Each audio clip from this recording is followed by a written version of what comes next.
Hi friends, media ಜಗತ್ತಿಗೆ ಸ್ವಾಗತ.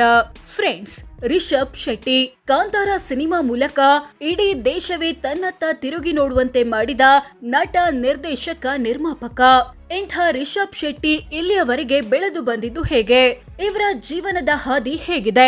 ಚಿತ್ರರಂಗಕ್ಕೆ ಬರೋಕ್ಕೂ ಮೊದಲು ಏನ್ ಮಾಡ್ತಿದ್ರು ಎಲ್ಲವನ್ನ ಈ ವಿಡಿಯೋದಲ್ಲಿ ತೋರಿಸ್ತೀವಿ. ಇಂಟ್ರೆಸ್ಟಿಂಗ್ ಆಗಿರೋ ಈ ವಿಡಿಯೋವನ್ನ ಕೊನೆವರೆಗೂ ನೋಡಿ. ಅದಕ್ಕೂ ಮುನ್ನ ನೀವಿನ್ನು ನಮ್ಮ ಚಾನೆಲ್ಗೆ ಸಬ್ಸ್ಕ್ರೈಬ್ ಆಗಿಲ್ಲ ಅಂದ್ರೆ ಈಗ್ಲೇ ಸಬ್ಸ್ಕ್ರೈಬ್ ಆಗಿ. 1983 ಜುಲೈ 7 ಜನನ. ಫ್ರೆಂಡ್ಸ್, ರಿಷಬ್ ಶೆಟ್ಟಿ ಹುಟ್ಟಿದ್ದು 1983 ಜುಲೈ 7ನೇ ತಾರೀಕು. ಅಂದಿನ ದಕ್ಷಿಣ ಕನ್ನಡ ಜಿಲ್ಲೆ ಕುಂದಾಪುರ ತಾಲೂಕಿನ ಕೆರಾಡಿ ಎಂಬ ಊರಲ್ಲಿ. ಈಗ ಇದು ಉಡುಪಿ ಜಿಲ್ಲೆಯಲ್ಲಿದೆ. ತಂದೆ ಭಾಸ್ಕರ್ ಶೆಟ್ಟಿ, ತಾಯಿ ರತ್ನಾವತಿ ಶೆಟ್ಟಿ. ಈ ದಂಪತಿಯ ಇಬ್ಬರು ಮಕ್ಕಳಲ್ಲಿ ಎರಡನೆಯವರಾಗಿ ಜನಿಸಿದ್ರು ರಿಷಬ್. ಇವರಿಗೆ ಪ್ರತಿಭಾ ಎಂಬ ಅಕ್ಕ ಇದ್ದಾರೆ. ಇವರದ್ದು ಹಿಂದೂ ಧರ್ಮದ ಬಂಡ್ ಸಮುದಾಯ. ಹುಟ್ಟೂರಿನಲ್ಲಿ ಆರಂಭಿಕ ಶಿಕ್ಷಣ, 5ನೇ ಕ್ಲಾಸಿನಲ್ಲಿ ಫೇಲ್, ಲವ್. ರಿಷಬ್ ಶೆಟ್ಟಿ ಆರಂಭಿಕ ಶಿಕ್ಷಣ ಪಡೆದಿದ್ದೆಲ್ಲ ಹುಟ್ಟೂರಾದ ಕೆರಾಡಿ ಮತ್ತು ಕುಂದಾಪುರ ತಾಲೂಕಿನಲ್ಲಿ. 5ನೇ ಕ್ಲಾಸಿನಲ್ಲಿ ಫೇಲ್ ಆಗಿದ್ದ ಇವರು ಪಾಸ್ ಆಗಿದ್ದೀನಿ ಅನ್ಕೊಂಡು ಎಲ್ರಿಗೂ ಚಾಕ್ಲೇಟ್ ಹಂಚಿದ್ರಂತೆ. ರಜೆ ಮುಗಿದು ಸ್ಕೂಲಿಗೆ ಹೋದ್ಮೇಲೆನೆ ವಿಚಾರ ಗೊತ್ತಾಗಿದ್ದು. ನಂತರ ರತ್ನಾವತಿ ಎಂಬ ಹುಡುಗಿ ಮೇಲೆ ಕ್ರಶ್ ಆಯ್ತು. ರತ್ನಾವತಿ ಅನ್ನೋದು ತನ್ನ ಅಮ್ಮನ ಹೆಸರಾಗಿದ್ದರಿಂದಲೇ ಲವ್ ಆಗಿದ್ದು ಅನ್ನೋದು ರಿಷಬ್ ಶೆಟ್ಟಿ ಮಾತು. ಇವರ ಬಾಲ್ಯವು ಯಕ್ಷಗಾನ, ಕೋಲ, ಕಂಬಳ ಮುಂತಾದ ಕರಾವಳಿ ಭಾಗದ ಕಲೆಗಳಿಂದ ಕೂಡಿತ್ತು. ಬೆಂಗಳೂರಿಗೆ ಶಿಫ್ಟ್, ಬಿಕಾಂ ಶಿಕ್ಷಣ, ವಾಟರ್ ಸಪ್ಲೈ, ಹೋಟೆಲ್ನಲ್ಲಿ ಕೆಲಸ. ಹುಟ್ಟೂರಲ್ಲಿ ಒಂದಷ್ಟು ಶಿಕ್ಷಣ ಪಡೆದ ರಿಷಬ್ ಶೆಟ್ಟಿ ಬಳಿಕ ಅಕ್ಕನ ಜೊತೆ ಬೆಂಗಳೂರಿಗೆ ಶಿಫ್ಟ್ ಆದ್ರು. ಇಲ್ಲಿನ ವಿಜಯ ಕಾಲೇಜಿನಲ್ಲಿ ಬಿಕಾಂ ಓದಿದ್ರು. ಇವರಿಗೆ ನಾಟಕ ಅಂದ್ರೆ ತುಂಬಾ ಆಸಕ್ತಿ. ಕಾಲೇಜಿನಲ್ಲಿದ್ದಾಗ ನಾಟಕಗಳಲ್ಲಿ ಭಾಗವಹಿಸುತ್ತಿದ್ರು. ಆದ್ರೆ ಬೆಂಗಳೂರಿನ ಜೀವನ ಸುಲಭವಾಗಿರ್ಲಿಲ್ಲ. ಮನೆ ಮನೆಗೆ ವಾಟರ್ ಬಾಟಲಿ ಸಪ್ಲೈ ಮಾಡೋದ್ರಿಂದ ಹಿಡಿದು ಹೋಟೆಲ್ ಕೆಲಸದವರೆಗೆ ಎಲ್ಲವೂ ಮಾಡಬೇಕಾಯ್ತು. ಪೊಲೀಸ್ ಆಗುವಂತೆ ತಂದೆಯ ಒತ್ತಡ. ಸಿನಿಮಾ ಕರಿಯರ್ ಆರಿಸಿಕೊಂಡ ಮಗನನ್ನ ಪೊಲೀಸ್ ಆಫೀಸರ್ ಮಾಡಬೇಕು ಅನ್ನೋದು ತಂದೆ ಭಾಸ್ಕರ್ ಶೆಟ್ಟಿ ಆಸೆಯಾಗಿತ್ತು.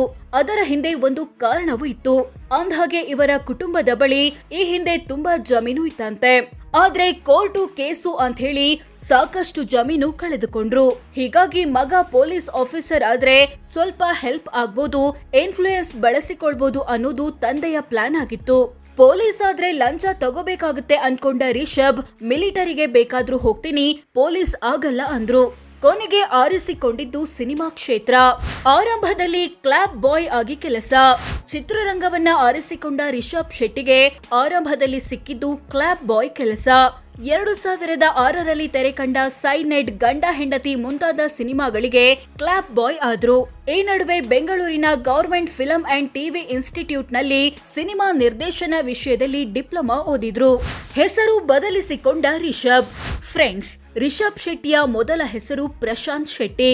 ಆದ್ರೆ ಪ್ರಶಾಂತ್ ಶೆಟ್ಟಿ ಹೆಸರಲ್ಲಿ ಹಲವು ನಾಟಕ, ಶಾರ್ಟ್ ಮೂವಿಗಳನ್ನ ಮಾಡಿದ್ರು. ಅದೃಷ್ಟ ಕೈ ಹಿಡ್ದಿರ್ಲಿಲ್ಲ. ಬೇಸರಗೊಂಡು ತಂದೆ ಬಳಿ ಹೆಸರು ಬದಲಾಯಿಸಿಕೊಳ್ಳೋ ಬಗ್ಗೆ ಸಲಹೆ ಕೇಳಿದ್ರು. ಜ್ಯೋತಿಷ್ಯ ಮತ್ತು ಸಂಖ್ಯಾಶಾಸ್ತ್ರದಲ್ಲಿ ಹೆಸರು ಮಾಡಿದ್ದ ತಂದೆ ರಾಜ್ಕುಮಾರ್, ರಜನಿಕಾಂತ್ ರಂತೆ 6 ಅಕ್ಷರದಿಂದ ಹೆಸರಿಟ್ಕೋ ಅಂದ್ರು. ಆಗ ಹೊಳೆದಿದ್ದೆ ರಿಷಬ್ ಎಂಬ ಹೆಸರು. ಹೀಗೆ ಪ್ರಶಾಂತ್ ಶೆಟ್ಟಿ ಹೋಗಿ ರಿಷಬ್ ಶೆಟ್ಟಿ ಆದ್ರು. ಬಳಿಕ 2010ರಲ್ಲಿ ತೆರೆಕಂಡ ನಮ್ ಏರಿಯಾಲಿ ಒಂದಿನ ಸಿನಿಮಾ ನಿರ್ದೇಶಕ ಅರವಿಂದ್ ಕೌಶಿಕ್ಗೆ ಸಹಾಯಕರಾಗಿ ಕೆಲಸ ಮಾಡಿದ್ರು. ಇದು ರಕ್ಷಿತ್ ಶೆಟ್ಟಿ ನಟಿಸಿದ್ದ ಚಿತ್ರವಾಗಿದ್ರಿಂದ ಅವರ ಜೊತೆ ಫ್ರೆಂಡ್ಶಿಪ್ ಬೆಳೀತು. 2012 ಸಿಕ್ಕಿತು ಸಣ್ಣ ಪುಟ್ಟ ಪಾತ್ರ. ಆಕ್ಟಿಂಗ್ ನಲ್ಲಿ ಅವಕಾಶ ಸಿಗುತ್ತಾ ಕಾಯ್ತಿದ್ದ ರಿಷಬ್ಗೆ ಆ ಅವಕಾಶ ಸಿಗೋದು 2012ರಲ್ಲಿ ತುಗ್ಲಕ್ ಸಿನಿಮಾದಲ್ಲಿ.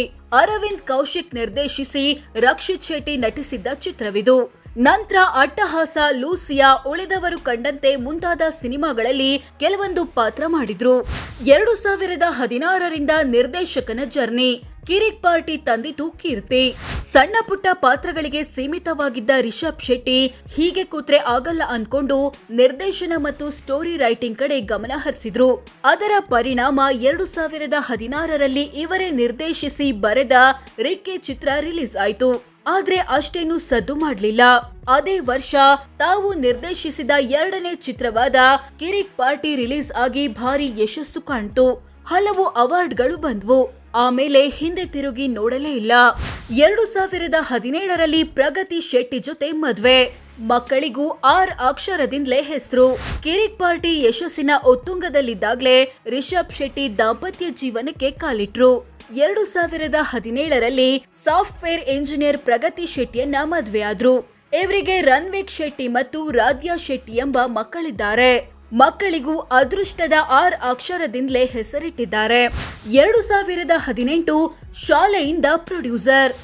ಮದುವೆ ಅಂತ ಹೇಳಿ ಸ್ವಲ್ಪ ಗ್ಯಾಪ್ ತಗೊಂಡಿದ್ದ ರಿಷಬ್ ಶೆಟ್ಟಿ 2018ರಲ್ಲಿ ಸರ್ಕಾರಿ ಹಿರಿಯ ಪ್ರಾಥಮಿಕ ಶಾಲೆ ಮೂಲಕ ಜನರ ಮುಂದೆ ಬಂದ್ರು. ಇವರೇ ಬರೆದು ನಿರ್ದೇಶಿಸಿ ನಿರ್ಮಾಣ ಮಾಡಿದ ಈ ಸಿನಿಮಾ ಬ್ಲಾಕ್ ಬಾಸ್ಟರ್ ಹಿಟ್ ಆಯ್ತು. ಅತ್ಯುತ್ತಮ ಮಕ್ಕಳ ಚಿತ್ರ ಅಂತ ನ್ಯಾಷನಲ್ ಅವಾರ್ಡ್ ಬಂತು. ಈ ಮೂಲಕ ಪ್ರೊಡ್ಯೂಸರ್ ಜರ್ನಿ ಕೂಡ ಶುರುವಾಯಿತು. 2019 ನಾಯಕ ನಟನಾಗಿ ತೆರೆಗೆ. ಚಿತ್ರರಂಗಕ್ಕೆ ಕಾಲಿಟ್ಟು ಹಲವು ವರ್ಷಗಳಾದ್ರೂ ರಿಷಬ್ ಶೆಟ್ಟಿಗೆ ನಾಯಕ ನಟನ ಪಾತ್ರ ಸಿಕ್ಕಿರ್ಲಿಲ್ಲ. ಅದು ಸಿಗೋದು 2019ರಲ್ಲಿ ಜಯತೀರ್ಥ ನಿರ್ದೇಶನದ ಬೆಲ್ ಬಾಟಮ್ ಸಿನಿಮಾದಲ್ಲಿ. ಇದು ಹಿಟ್ ಆದ ಹಿನ್ನೆಲೆ ಆಕ್ಟಿಂಗ್ ಕಡೆ ಹೆಚ್ಚು ಗಮನ ಹರಿಸಿ ಹಲವು ಸಿನಿಮಾಗಳಲ್ಲಿ ನಟಿಸಿದ್ರು. 2022 ಕಾಂತಾರ ಮೂಲಕ ದಾಖಲೆ. 2018ರ ಸರ್ಕಾರಿ ಹಿರಿಯ ಪ್ರಾಥಮಿಕ ಶಾಲೆ ಬಳಿಕ ಡೈರೆಕ್ಷನ್ ಮತ್ತು ಸ್ಟೋರಿ ರೈಟಿಂಗ್ಗೆ ಬ್ರೇಕ್ ಕೊಟ್ಟಿದ್ದ ರಿಷಬ್ ಶೆಟ್ಟಿ 2022ರಲ್ಲಿ ಕಾಂತಾರ ಮೂಲಕ ಭರ್ಜರಿಯಾಗಿ ಜನರ ಮುಂದೆ ಬಂದ್ರು. ಇವರೇ ಬರೆದು ನಟಿಸಿ ನಿರ್ದೇಶಿಸಿದ ಈ ಚಿತ್ರ ಸೂಪರ್ ಡೂಪರ್ ಹಿಟ್ ಆಯ್ತು.